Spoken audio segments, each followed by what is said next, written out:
நான் வீடியோ ஒன்று எடுத்துருக்கேன் கடையில். இப்போ நான் பேசுறதுலாம் ரெக்கார்டிங் ஆகிடும், கட் பண்ணிக்க. வரியா? சரி. அப்போ நீச்சல் பயிற்சிக்கு மாற்றாக தற்போது நீரில் பிரபலமடைந்து வருகிறது. அது என்ன, அதை எவ்வாறு கற்றுக்கொள்வது? மக்கள் பார்வையில் இன்றைய பகுதியில் பார்ப்போம்.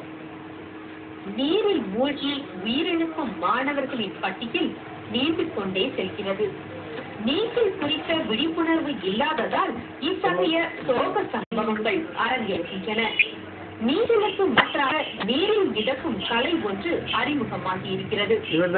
ஓய்வு பெற்ற ரிசர்வ் வங்கி ஊழியரான ராமகிருஷ்ணன் என்பவர் எந்த பொருளின் உதவியுமின்றி நீரில் பல மணி நேரம் மிதந்து சாதனை புரிந்துள்ளார்.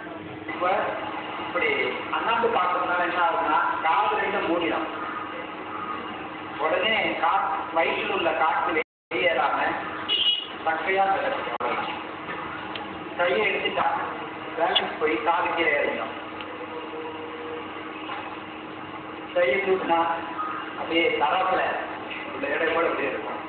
காதுகளில் தண்ணீர் புகுவதால் வயிற்றில் உள்ள காற்று வெளியேற முடியாமல் காற்றடைத்த பலூன் போன்று உடல் ஆகிவிடுகிறது.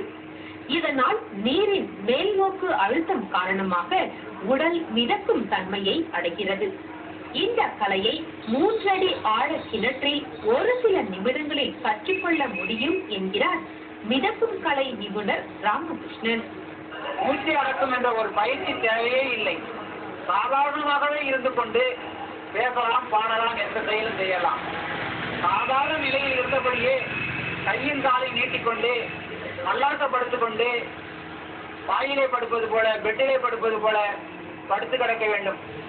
அதுதான் நீச்சல் பயிற்சி கற்றுக்கொள்வது என்பது இன்றைய காலகட்டத்தில் மிகவும் அத்தியாவசியமானது. இது குறித்து மாணவர்களிடையே போதிய விழிப்புணர்வை ஏற்படுத்தி பயிற்சி அளிப்பது பள்ளி கல்லூரி நிர்வாகங்களின் கடமைகளும் ஒன்று. அது மட்டுமல்ல, பெற்றோர்களும் தங்களது குழந்தைகளுக்கு கற்றுக் கொடுக்க முன்வர வேண்டும்.